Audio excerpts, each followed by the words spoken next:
Good evening, I'm Devontae Hanna filling in for Clint Watson. Welcome to The Rundown. We begin tonight with stories making national news.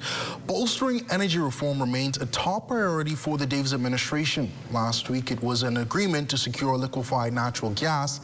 And this week, the Prime Minister introduces legislation to make reducing emissions as easy and cost-effective as possible. Altaviz Munnings has more on what the government brands as landmark climate regulations to accelerate clean energy transition. If you're among the residents using an LED light bulb instead of the old incandescent ones, then you've adapted the new climate-friendly technology the Davis administration is promoting.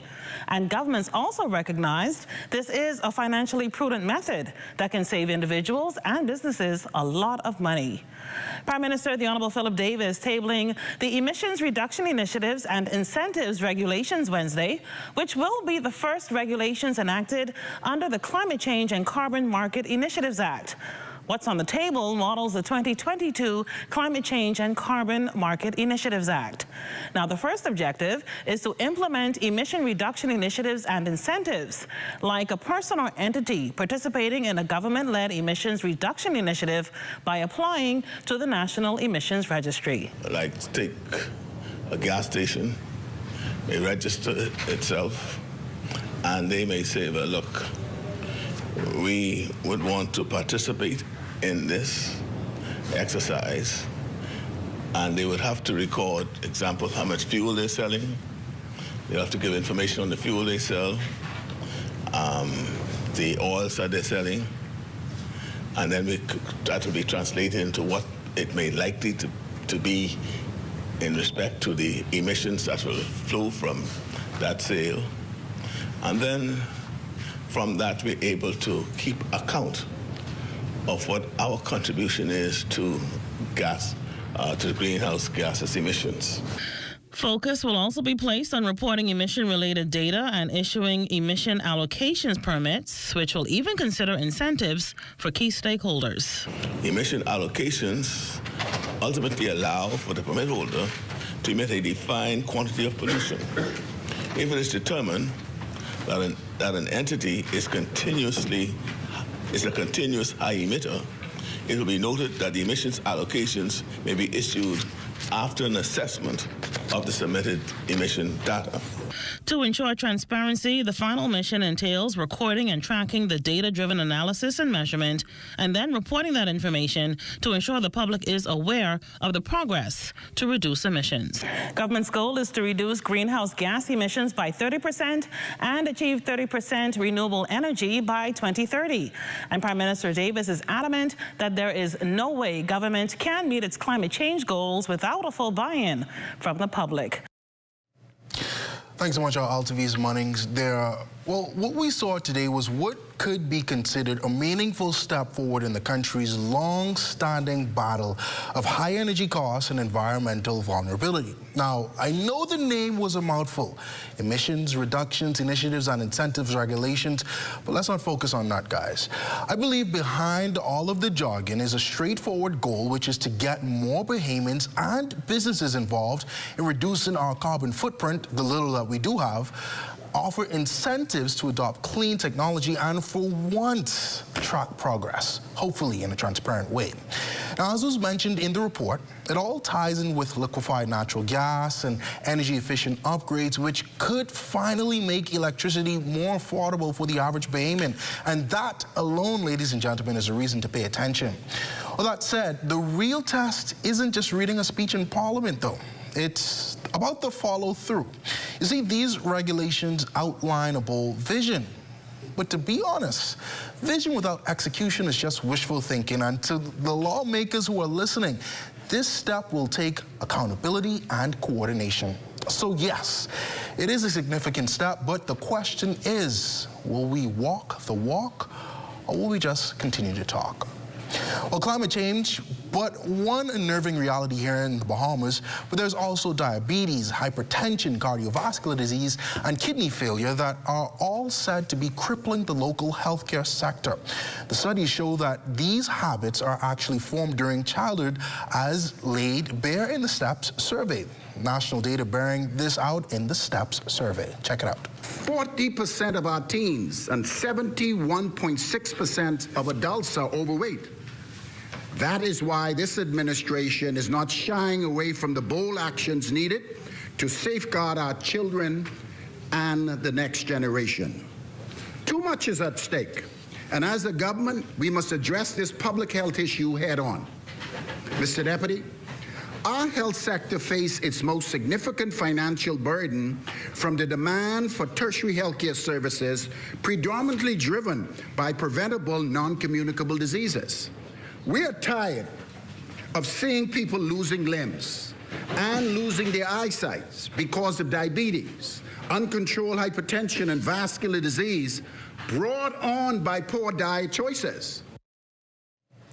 Well, according to Health and Wellness Minister, the Honorable Michael Darville, that fight calls for robust health regulations, behavioral change initiatives, and dedicated national health promotion strategies, and all this included in the Health Promotion and Wellness Bill, or as the minister sees it, life-changing proposed legislation that makes its way to Parliament after 3 years of research, a year and a half of collaborative work, and multiple stakeholder consultation. Those persons who often need help are not coming to the locations where we are.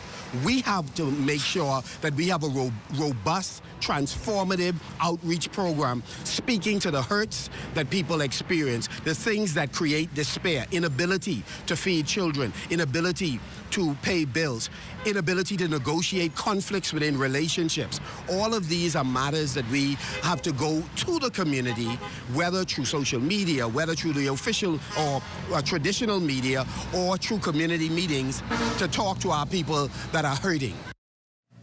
Well, it seems as if we had a bit of a mix-up there. That was the opposition leader, Michael Pintard, sharing not only his concerns about this alarming pattern of suicides and attempted suicides here in the country, but he's also offering his take on what he thinks can be done to curb this apparent epidemic.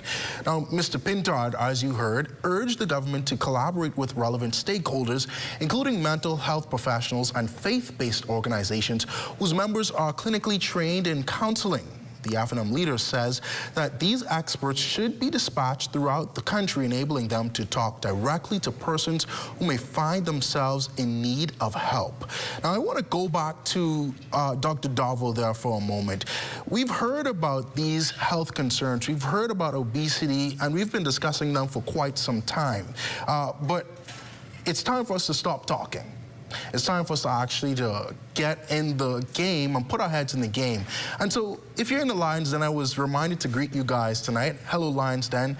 Let's go to the gym. Let's start walking. Let's do the work to ensure that we are healthier. Now I want to move on to Mr. Pintard. Obviously, I want to thank the leader of the opposition for the tone that he struck and not making the issue a political one so far. For far too long, mental health in the Bahamas has long been the elephant in the room, and we whisper about it, we stigmatize it, we ignore the signs until tragedy forces us to pay attention. Now, I must say, the recent spate of suicides is utterly and completely heartbreaking. The reality is, people are struggling with financial stress, unemployment, and unresolved trauma. It's all compounding, and many are suffering in silence. And if we're serious about a compassionate society, we have to stop treating mental health like a personal failing and start to treat it like the public health crisis that it is.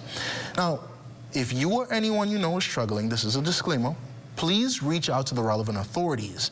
The Bahamas Psychological Association also has a general help hotline that you can reach out to at 812-0576. Please help a brother, save a brother. Well, in tonight's show, we will focus solely on health. And if you didn't know, March is being observed as Colon Cancer Awareness Month and Kidney Cancer Awareness Month, two organs that play a vital role in the body, and any disease lowers an individual's health. Gastroenterologist Dr. Marcus Cooper will tonight explain how colon cancer is affecting the Bahamas and provide the latest stats. Then Dr. LeVard Roberts, president of the Bahamas Kidney Association and a kidney specialist, will enlighten us on the dangers of kidney disease and how we all can ensure our kidneys work at optimum level. Stay with us. The Rundown returns right after this break.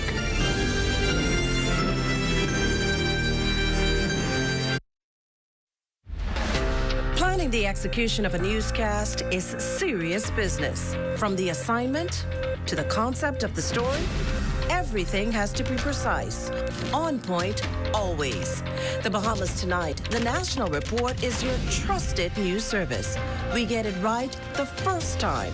Our preparation for you each night is done with care, knowing that our voices will reach you on 700 islands and keys with unquestionable accuracy.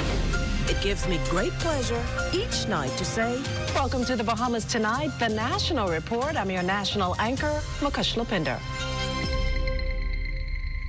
I was an electrician for 18 years, and one day I just lost my sight and found that I was in a totally new world. I just found this strength that came from nowhere, and here I am today. Even though I am faced with disabilities, the fire in me, it never went out as related to me being an entrepreneur. But the barrier is just people being understanding and willing to take a chance on somebody like myself. My dream is to see where the government can really pass laws, legislation to assist people like myself. And whether you believe it or not, we do have something to offer this country. We have to make people understand that we are here. And not in many cases we're looking for handout. We want to make a contribution. You gotta live. And part of living is that you gotta take charge of your life. And through programs like this with the SPDC, I know for a fact that my business can now come to life. For more information about how the SPDC can help your small business to make a big impact, give us a call at 461-7232 or visit spdcbahamas.com. We've heard you. We know you're tired of the reruns. We're coming back, bigger and better, on The Legal Brief. I'm your host, Ramona Farquharson. Stay tuned.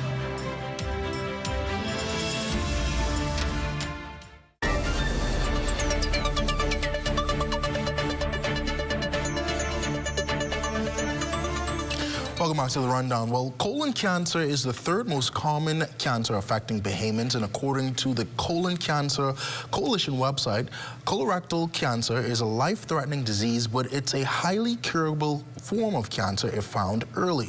Now, colon cancer is cancer of the large intestine, and if you didn't know, anyone can get colon cancer regardless of gender, race, or nationality, or age, or any of those demographics issues. Now, it's time to highlight colon cancer as March is Colon Cancer Awareness Month. And joining us tonight is the owner of GastroCare Bahamas, gastroenterologist Dr. Marcus Cooper. Dr. Cooper, thanks so much for joining us here on The Rundown. This is your first time, I understand. Yes, it is, but hopefully not the last. Yes. All right, so let's dive right in. We want to know specifically, from your expertise, what is colon cancer and how can an individual develop it? So colon cancer is cancer of the large intestine. The large intestine also includes the rectum. So it's the colon and the rectum that constitute the large intestine. And cancer anywhere along that part of the large intestine is called colon cancer. Colon cancer starts probably, we think, as some inflammation. And that inflammation can lead to something called a polyp.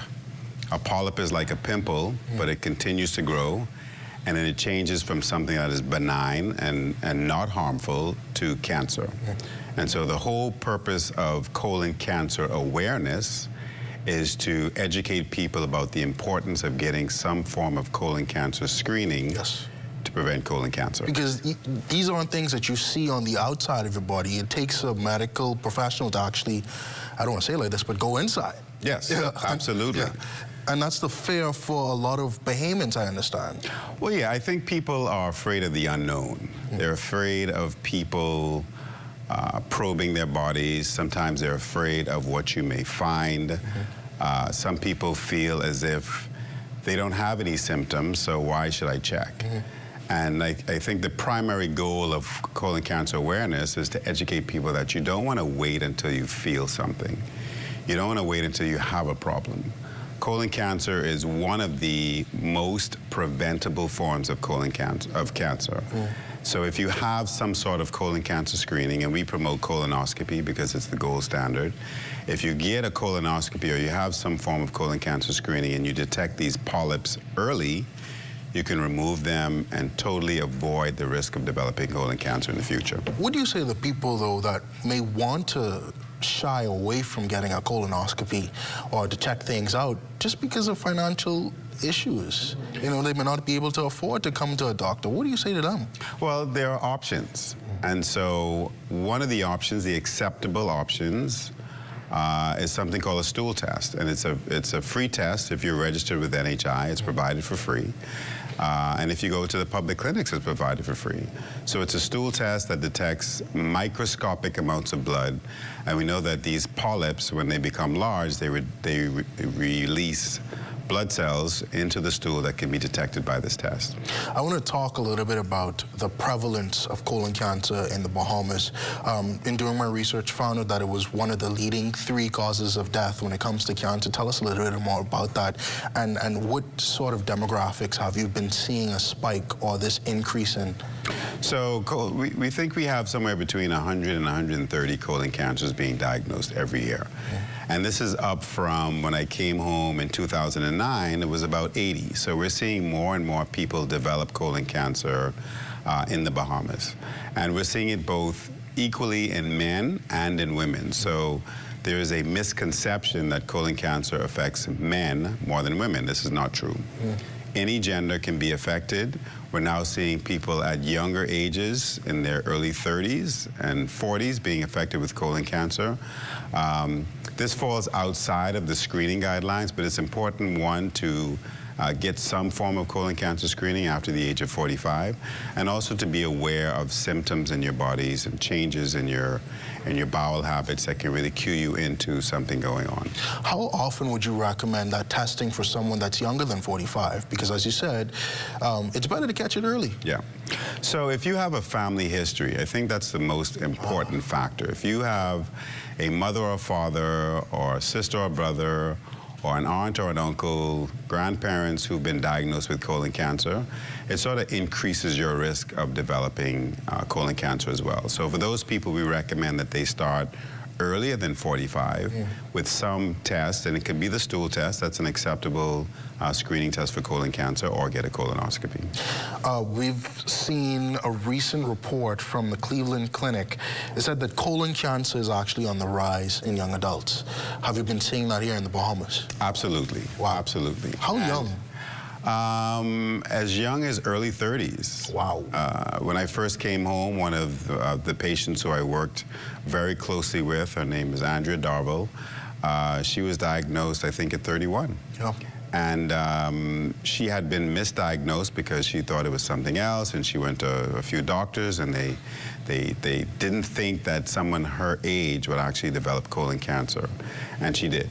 Wow. And unfortunately, after a very valiant fight, she passed away from that disease. Very familiar with Andrea and her fight. Yes. Talk a little bit about, you know, what will people see once they are actually diagnosed, and let's say it's caught early? What will that treatment look like for them? Well, it depends on the stage. So usually people tend to come in with some complaint, be it abdominal pain or blood in the stools or unintentional weight loss. And that's an indication that it's no longer an early colon cancer, but something that has either spread locally in the large intestine or something that has spread outside of the colon. If we catch it at that point, it usually requires surgery to remove it. And then those persons... People don't like that word. People don't like surgery, which is why we recommend that if you do the colonoscopy and we catch it in its polyp form, removing it literally takes a minute, if that much. Wow. So we want to prevent and avoid things like surgery and chemotherapy if it's spread outside of the colon, just by doing some form of screening so we can detect these things very early. Now, unfortunately, if it's caught too late, what fears or what should people expect in terms of treatment or the pain that they may expect, or what other symptoms will they see? Colon cancer can be very, very aggressive and very painful. Usually it requires some sort of a surgery because after it grows too big, they'll develop a blockage. And so in order to bypass that blockage, they'll have to have either the tumor removed, or they may end up, unfortunately, with a bag to relieve that obstruction. Tremendous weight loss. Tremendous weight loss associated with colon cancer. I think you're saying that people may get a little excited, but this is not something you should smile about. No. This is not the kind of weight loss that you want. Because you have loss of appetite, you have tremendous weight loss, you have weakness because very often the cancer is bleeding. So it's a very difficult situation to deal with. You'll be offered surgery in many cases, but if it's spread, if it's a stage 4 colon cancer, then chemotherapy is usually your only option. Chemotherapy in itself can be very difficult to withstand sometimes, and it can make the person sick. Many people do have chemotherapy and they do well. But of course, I mean, the focus is trying to get people in to get some form of colon cancer screening at that age of 45 before you develop symptoms, so you can avoid all of that. I know you mentioned that if you have a family member, if you have family history of colon cancer, you may want to get those screenings early, but what if you find yourself in a situation where you're not sure? What if your parents or grandparents failed, like normal Bahamians do, to go and get that test? What would you recommend? Would you say check it out maybe once every 3 years or once a year or so on and so forth? So at the age of 40, most people should be getting some sort of an annual physical. Once you hit that age of 40, you should be going to a doctor to get checked out. They do blood tests. And along with that blood test, you should be offered the stool test. So that should start in your early 40s. At around 45, your primary care doctor should be starting to talk to you about having a colonoscopy. Now, if you have been having the stool test and you have it every year, then that's fine. Once it's a negative test, then you don't have to really worry. But if that test goes from a negative test to a positive test, meaning that you have some microscopic amounts of blood in your stool that you can't see, that means that a colonoscopy is definitely indicated and you need to have it sooner than later. Are there any other diseases that is linked to colon cancer? That's a good question. We think that there may be some association with pancreatic cancer. We know that the oncologists are recommending women who have breast cancer that they get their colonoscopies done as well, because those who have genetically linked breast cancer may have an increased risk of developing colon cancer as well. So these people are somewhat considered increased risk. Stomach cancers, in some instances, you want to be kind of concerned about having cancer in the colon as well. So those are the things that you may want to be aware of. But usually, if you're diagnosed with any cancer, your primary care doctor or your oncologist will recommend that a colonoscopy be one of the things that you do in the very near future. All right, thank you. And I know, obviously, we have no shortage of fear as it relates to getting that colonoscopy. What would you tell people to encourage them to actually come and to get that procedure in terms of, how harmful or how painless that procedure is? Sure. Well, the first thing I would say is that you have options. You have painless options. Yes. So you have the stool test, which is painless. It's not even as painful as getting a blood test. You have a virtual colonoscopy, which is like a CAT scan, which you can also get.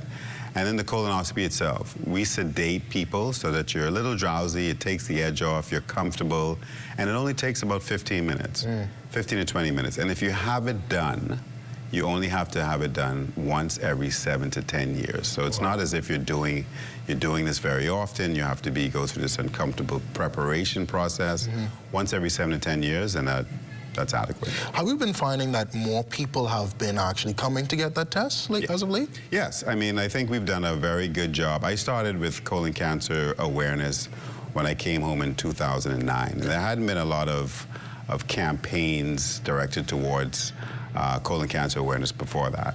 And so I've been doing this now for about 16 years. It's now something that people talk about.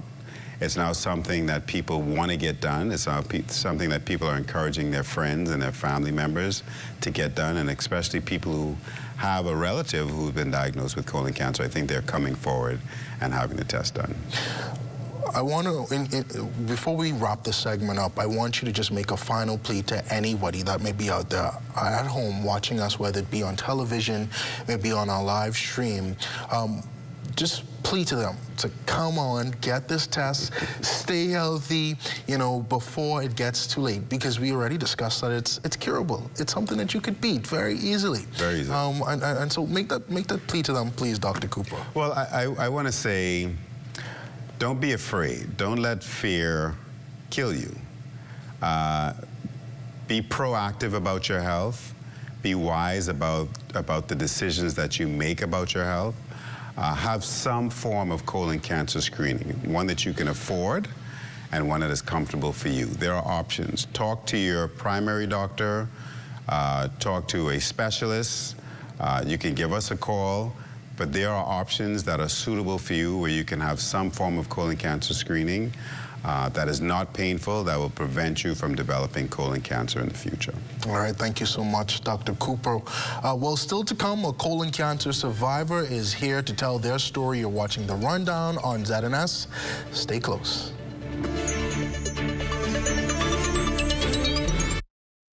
The internet isn't just for surfing. There's a sea of shoppers buying online, and you can connect with them on Tingsy. Tingsy is the SBDC's online storefront built for Bahamians. Take your business to the next level by selling to customers online, both at home and around the world. People want Bahamian things, and if you got things to sell, sell on Tingsy. Find out how you can connect with a sea of buyers by visiting TingsyBahamas.com.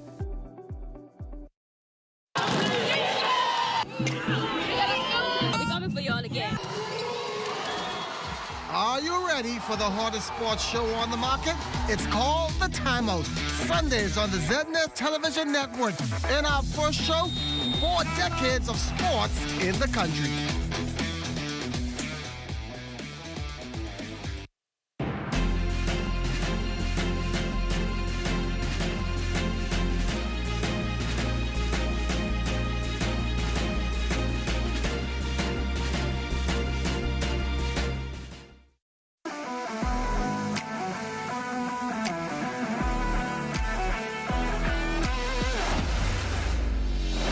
Bahamas Striping Group of companies, we have been in Exuma now for the past 4 years, carrying out our paving program. A part of our company's philosophy is to do some work to international standards. So when you look at our paving division, we have a state-of-the-art lab to do all of our testing in-house, as well as a state-of-the-art asphalt plant with a trained technician carrying out the work on that site. The overarching goal of our company is to produce the work that we're doing in the entire Bahamas to international standards. We also make a difference by the training of our staff. We have a very intensive training program going on to where we are teaching young men how to learn the art of striping. Being a young man myself, I've made mistakes in the past. I was given a second chance to better my life, and it's only fitting that we pass it along. What's important for us is giving them a second chance for them to get a skill and a career that could take them further in life.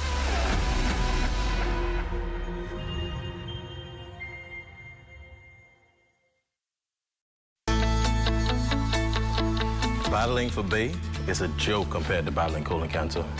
You want to protect your quarterback? You need to protect your body. The same way we declare that we will be victorious on Bay Street, it's the same way you will declare that you will be victorious over colon cancer. Colon cancer is the 3rd most common cancer affecting Bahamians. Both men and women are affected equally. Fortunately, colon cancer can be prevented by scheduling routine visits with your doctor, by being aware of the symptoms, and by having some form of colon cancer screening when appropriate. If you're over the age of 45, talk to your doctor about having a colonoscopy today so that you can avoid a conversation about colon cancer tomorrow.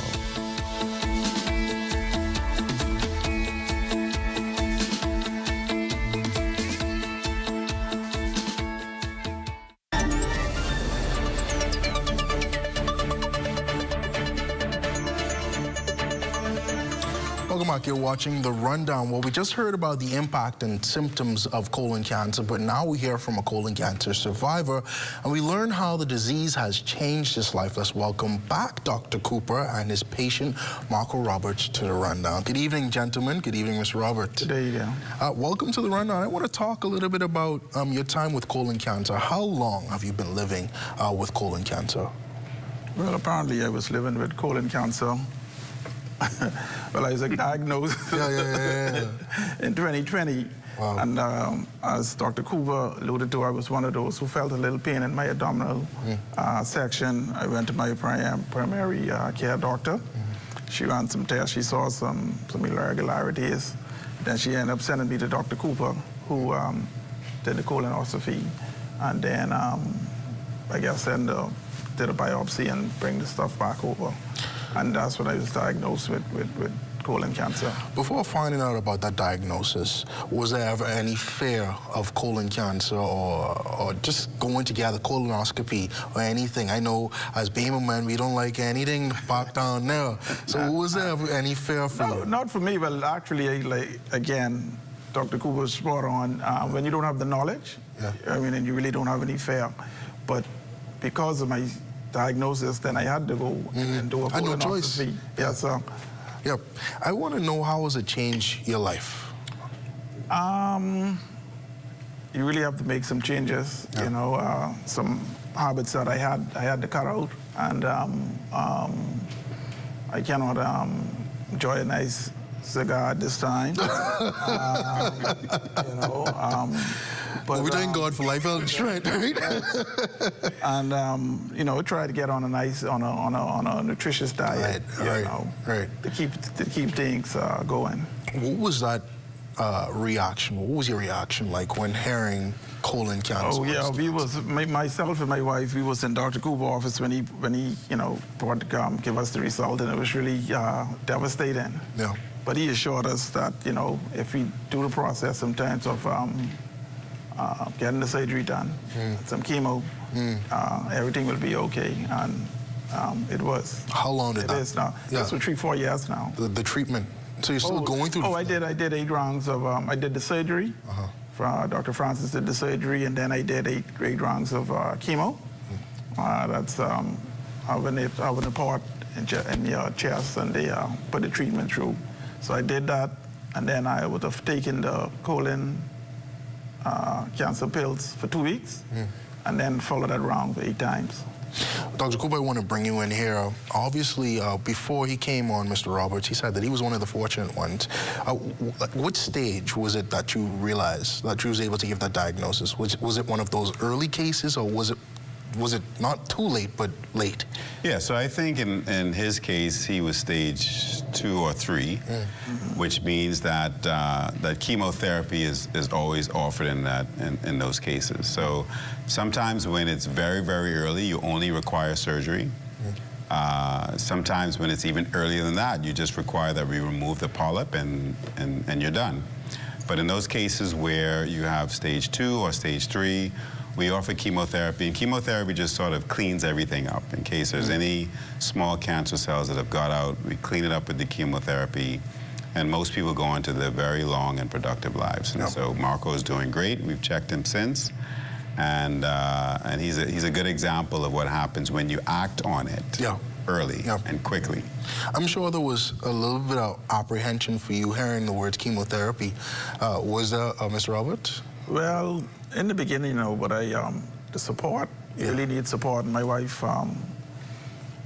she was that rock for me. So really and truly, I didn't have a choice after we got once the wife speaks. So after we got the knowledge and what we were supposed to do, she got the ball rolling with that. What was those discussions like between you and her during that time? Well, first of all, when we heard the figures. You mean in terms of how much it costs? Yeah, because we end up... That'll do it every single time. You know, when you go privately, and again, like Dr. Cooper said, there's other ways and means of financing these kind of stuff. Publicly, it's one of them. So eventually we were private, and then we went public, and I guess we still owe the public, but that bill is getting paid. Yeah. And again, thank God for life, health, and strength.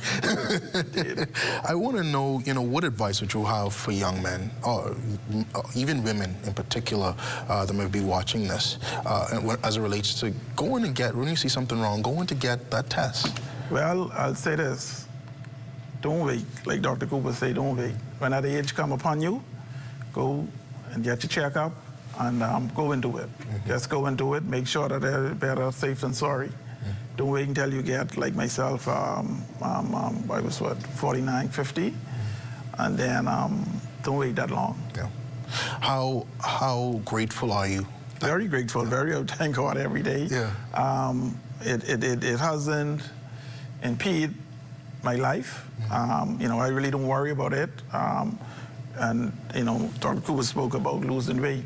That was the only thing that didn't happen to me. And so I understand that is not according to how it is and how long you have it or the stage it in.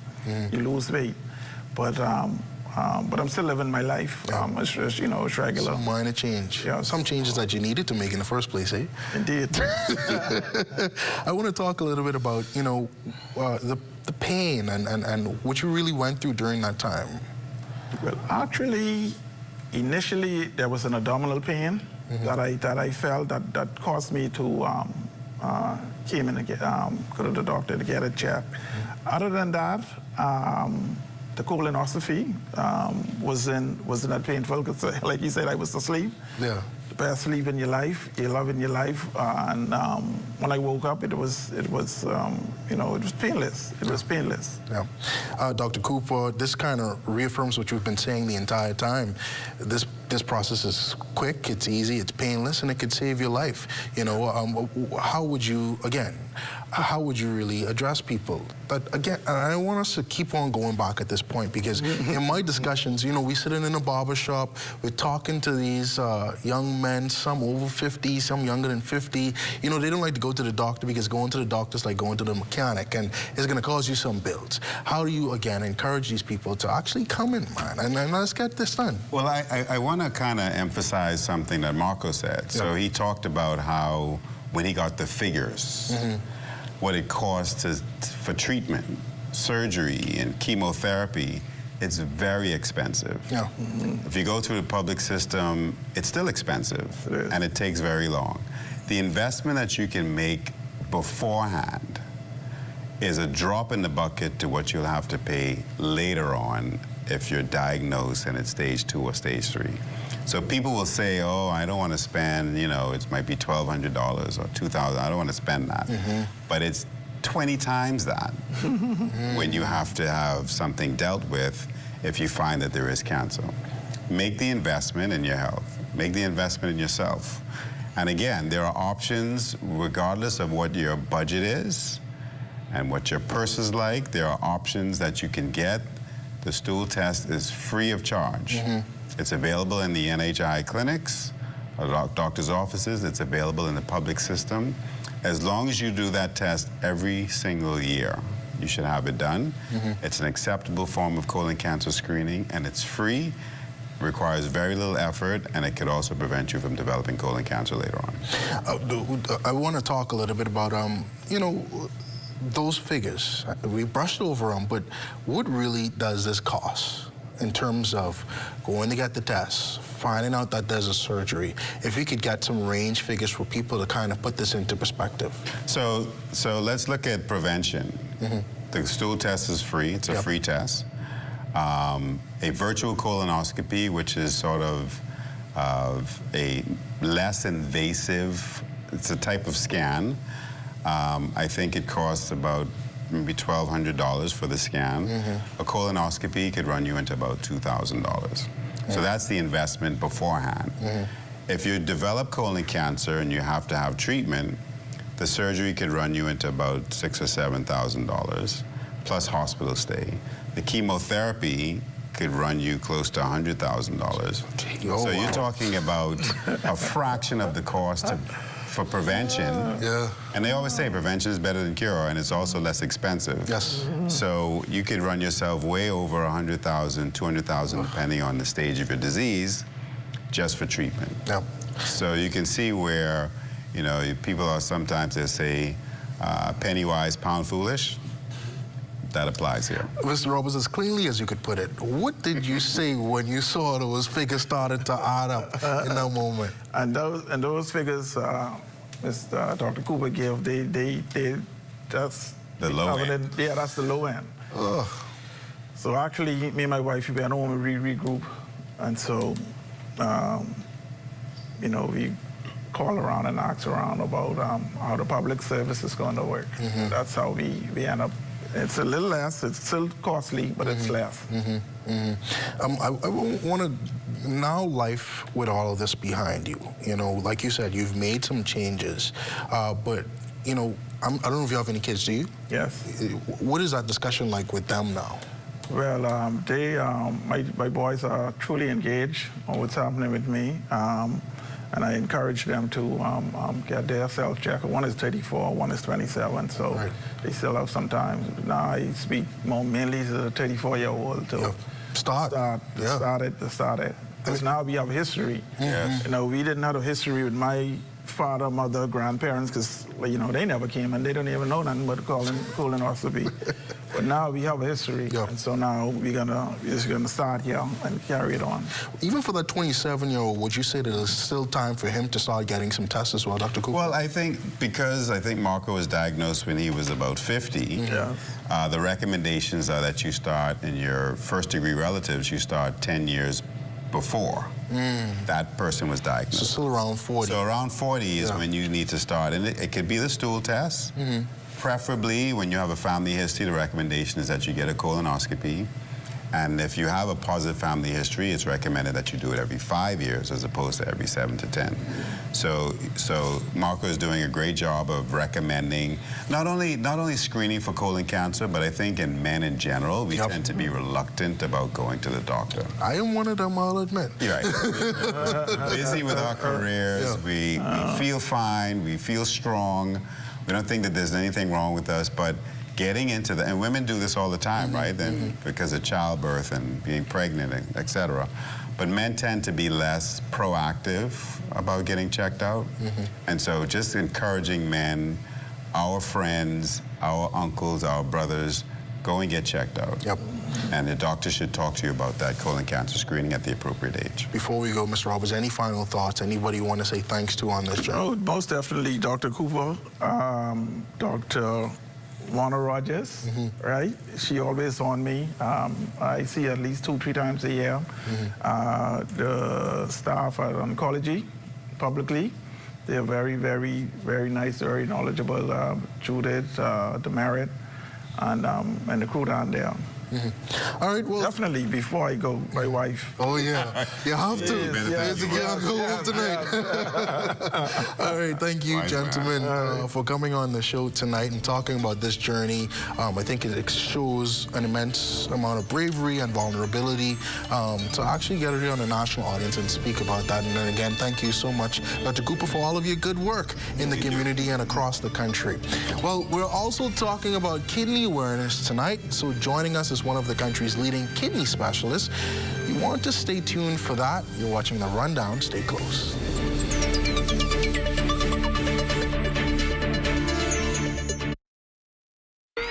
Let's go. At Frame Studio, as soon as you enter the door, we showcase any individual that comes in there and make it feel like they are at home. The space itself is 1,800 square foot. Our psych wall, which is industry standard also, is 24 feet wide. You could do anything that you can possibly think of. At Frame Studio, under our theme, Now Create More, we look at Frame Studio as a canvas. And any artist know a canvas is blank, and then you create whatever you want to do, right? So we have where you could rent tools. We even have workstations that people could rent out to anyone inspiring to do what I've done, or what my colleagues have done, or any other journey. I would say to you, don't be afraid. The worst someone can actually tell you is no. So if you have a vision, you have an idea, not everyone will get it. But if you believe in your vision, you believe in your idea, I say go wholeheartedly at it. For more information about the Creative Entrepreneurs Initiative and the Crafting the Bahamas workshops, email info@sbdcbahamas.com or call us at 461-7232. Welcome to What's Trending. Join me, Jiminita Swain. And me, The Bahama Beauty, Monday through Thursday at 6 p.m. Only on the ZNS Network.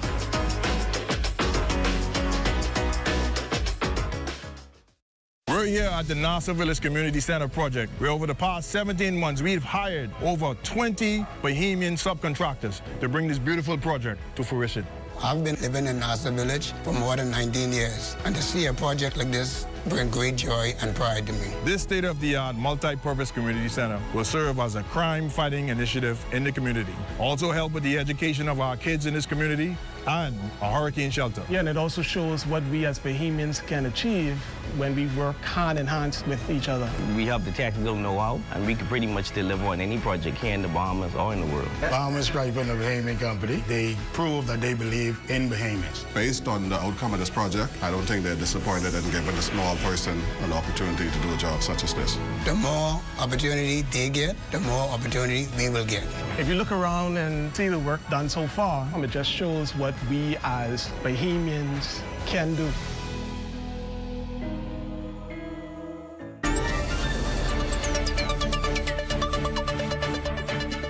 Welcome back. You're watching The Rundown. Well, there are two of the most important organs of the body. The kidneys literally give you life or death. Now, with many non-communicable diseases like hypertension that significantly impacts the kidneys growing in the Bahamas, medical officials and organizations like the Bahamas Kidney Association are doing all they can to educate Bahamians on how to lower their risk of kidney failure. Bahamas Kidney Association Medical Director and Kidney Specialist Dr. LeVard Roberts joins us in our final segment tonight to tell us more about how to keep your kidneys flowing. Good evening, Dr. Roberts. Thanks so much for joining us on The Rundown. Good evening. Thank you for having me. All right. Now, we had a mouthful there just now. We spoke about kidneys. We spoke about colon cancer. And I know this month is also Kidney Awareness Month. Let's start off by saying, for those that don't know, how important is the kidneys for your body, for your body, period? Yeah, so the kidneys, I think, we focus on it just to produce urine, just to clean the blood. But the kidneys, they have about 10 different jobs. Not only do the kidneys filter the waste out of the blood that we ingest or medications and stuff we take daily, but it also helps to regulate our blood pressure, our blood count, keep our bones healthy, help to regulate our pressure, our acid level, and all the different electrolytes of the body. So as we develop kidney disease, all 10 of these different functions then become impaired. Wow. What are those phases of kidney disease, or what are some symptoms that people can see? So when we classify kidney disease, we can classify it in various ways. It can be structural, it can be microscopic, or it can actually be full-on kidney failure. But the most famous classification is the stages of kidney disease, 5 stages. When we talk about those stages, stage 1 is when your kidney is over 90%, but you have something like blood or protein in the urine, or you have a diagnosis of polycystic kidney disease or recurrent stones. When you get to stage 2, which is between 60 and 90%, or stage 3, between 30 and 60%, now we start to see the functionalities dependent on the stage. And our dialysis patients, stage 5 and higher, are basically less than 15% kidney function. How can people, what methods do you tell people to go and get tested? What measures are there for them to actually test their kidneys? Yeah, as you can see, it's the same theme throughout medicine. Yeah. Prevention is key. Yeah. Early intervention. And it also saves you money. Correct. So when we talk about getting your annual done as early as 18 years of age, what we do is we check our blood and our urine. In the blood, we look at a marker called creatinine. And what we use that creatinine for, we estimate your function of kidney. That gives us that same percentage, or GFR, that we can tell which stage or if kidney disease is present. If that is normal, we also look in the urine. In the urine, we look for the microscopic damage, and that is the blood or protein, because early intervention can keep this under control and sometimes prevent the development of kidney disease if caught early on. Is the kidney failure the final stage stages of kidney disease? So, yeah, we typically look at kidney failure as when the kidneys can't do those 10 jobs enough to support the body's needs. So then we talk about supporting the body with something like dialysis, okay? And dialysis is where we try to match the job of the kidney. Because if you think about it, the kidney actually cleans the blood for 24 hours a day, 7 days a week, non-stop. But dialysis, now this is something we typically use 4 hours for 3 days a week. So it's just doing enough to keep the body functional. I know I've heard from people who've been on dialysis all their life. Is that common once you get to that stage of kidney disease, or is it circumstantial where, you know, you may suffer with a certain level or stage of kidney disease, you may be on dialysis for about 3 to 4 months. What is it when it relates to dialysis? Yeah, so what you're typically describing is whether you have acute kidney damage or chronic kidney damage that has led to kidney failure.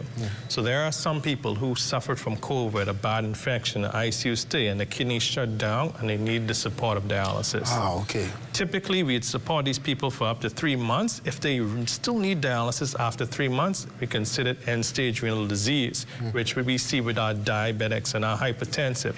And once you're on dialysis, the only way to get off dialysis in those stages is typically a kidney transplant. Which is rare. So it is rare, but it's growing more and more attention. You know, we're in a day of media and age where we can actually see throughout the whole world. You know, there's the U.S. doing transplants, Cayman doing transplants, so there's availability all over. And all it takes is a referral, you know, until we get transplant here in our own nation. Oh, so we don't have transplants here? We don't do active transplant. We're waiting for a full transplant program. So eventually, soon, someday, we'll have a full transplant program. But the capability of kidney transplant is there. But the support staff, the actual medications and all of that, that needs to be implemented. Where are we in our efforts to get towards that goal? So I think any movement forward is towards that goal. I think, I know the minister is working hard with different nephrologists on getting this done. So any movement forward, we're heading towards that goal. Very nice response, I'll put it like that, right? But let's go back to kidney failure. What are some of the things that people begin to see when their kidneys actually start to fail? So kidney disease, typically in the early stages, we look at an asymptomatic disease. Yeah. People may not even know it until they do that blood test or that urine test. But as those stages get to 4 and 5, then we start to see some things like swelling of the ankles or feet, difficulty breathing, a metallic or funny taste in the mouth, nausea, vomiting, loss of appetite, weight loss. You actually start to pee more when the kidneys can't concentrate or clear the blood as it would. And at this point in time, you can't tolerate anything, and dialysis is the only option. Wow, wow. And as you're saying that, I'm thinking if I'm having any of those symptoms, that's probably a sign that I need to go get my physical done. But, you know, let's talk to the patients and to the residents who may be fearful. And as was said when we talked about colon cancer, the cost of it, there are also avenues to actually get free physicals, aren't there? Correct, correct. So, you know, we have various methods where you can actually know the status of your kidneys. You know, there is the NHI program that actually has free blood and urine testing so you can be screened. You know, with the Bahamas Kidney Association, we actually been partnering with Ian Well to actually give free health screening. So we're promoting availability for people to know their health status when it relates to their kidneys. Because it's too many times I see people come when it's a little too late, and at that point in time, it's just preparation, no more prevention. Yeah. And unlike colon cancer, kidney disease doesn't have an age. You need to start those testing as early as 18. Is that correct? So everybody's at risk. Wow. Some people are more risk than others. For example, we have, you know, families that are plagued with polycystic kidney disease. There are some aggressive forms that people under 18 may develop and be on dialysis. So even children? Correct, correct. So kidney disease can affect anybody. You know, one of the youngest patients I could remember, you know, he was in his early teens because he was born with a condition that led to actual blockage of the kidneys that led to his kidney failure. Wow. So anybody, you just got to be hyper-vigilant, and those families that are at risk, make sure everybody and your loved ones get checked. Yep. I know this month was Kidney Awareness Month. What were some of the events and awareness campaigns that was put on by the Bahamas Kidney Association? Yeah, so from day one, you know, we had our Front Run Walk where we had many people come out, support, sponsors, getting the awareness out there. We were in different churches, different schools. We have our essay competition promoting awareness. We also talk at different organizations and, you know, with promoting free screening as well. We actually help to support our renal patients, giving out free blankets. We have something called a medication assistance program. For example, the average kidney patient is on 8 to 10 different medications. Okay, some of those medications can be expensive. What we do at the Kidney Association, we subsidize those medications for free, such as alpha-calcidiol, your Tums, and your Nephrovite. And we actually give the supplement Nepro, all free of charge once someone is enrolled with the Kidney Association and on the medication assistance program. How can they get in contact with the Kidney Association? So we have various ways. So we have the BahamasKidneyAssociation.org on our website. You can actually sign up for the medical association and the medication assistance program. There's numbers that you can call for persons who want to actually donate, because basically we are a nonprofit organization. Everything we do is basically all the volunteers, free of charge. In addition to that, we have our location right in the Centerville area as well, where you can pick up your shirts and help to support the Kidney Association. We meet every month, okay, right on First Terrace. We have our meetings for our dialysis patient, promoting awareness. We're spreading throughout the community, providing awareness, and we're starting young in the schools as well to provide awareness. Great, that's excellent work. Before we go, though, I want to give you an opportunity to make a final plea to residents who may be at home right now watching this. This may be their introduction to kidney disease or kidney failure, or this may be their introduction to just learning about this disease and the fact that it exists. What would you say to them, and how would you encourage them to actually go and get tested and get their annual physicals and screenings? Yes, I think, you know, the biggest thing we battle is fear. You know, fear of a bad diagnosis, a blood test. So we think ignorance is bliss. But easy, by getting that blood and that urine test, we can get early intervention, get on top of things, and it can help to prepare you to help to protect these kidneys. Definitely. Check your blood pressure. Check your status of diabetes. Those are the two leading causes of kidney disease. Over 50% of our population affected by those. Wow.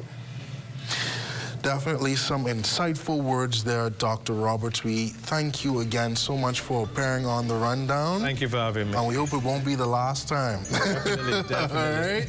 Well, that does it for us here on The Rundown, but we want you to stay locked into the ZNS Network for the Bahamas Night at 11. It's the final newscast in the country with the latest news and information with our Royston Jones, who is here and getting The Rundown ready. For all of us here at ZNS, I'm Devontae Hanna. Thank you so much for joining us. Continue to keep us your #1 source for news and information. Thank you so much. Have a good night.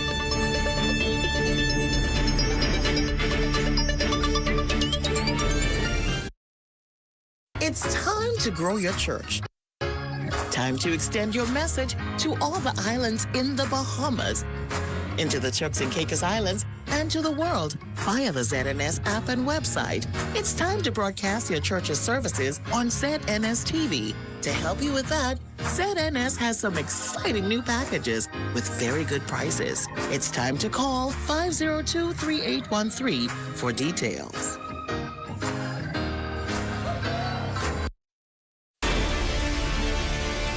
I have been coming to this island since I was 12 years old. It didn't take me long to realize the rich history it has here. When I bought this island in 2018, I fulfilled a lifelong dream. The goal is not only to preserve the memories I made over those years, but to make new ones and to give others the opportunity to do the same. As we go through this process, it has become clear to me, we aren't just rebuilding an island, we're reviving a legend.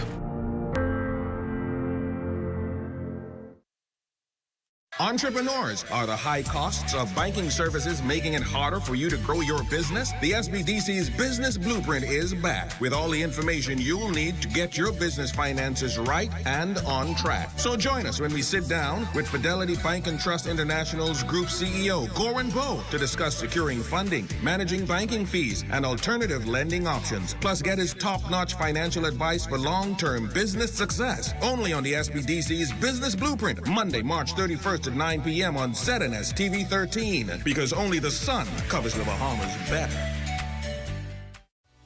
Good morning and welcome. I'm Dr. Gale, and I'm inviting you to be a part of a journey where we open the Word of God to receive strength, to receive empowerment from the Scriptures as they have been written. Get your Bibles, get your cup of coffee or your tea, because this journey is gonna be great. This is your day of victory.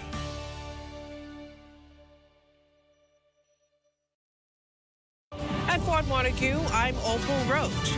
This is ZNS.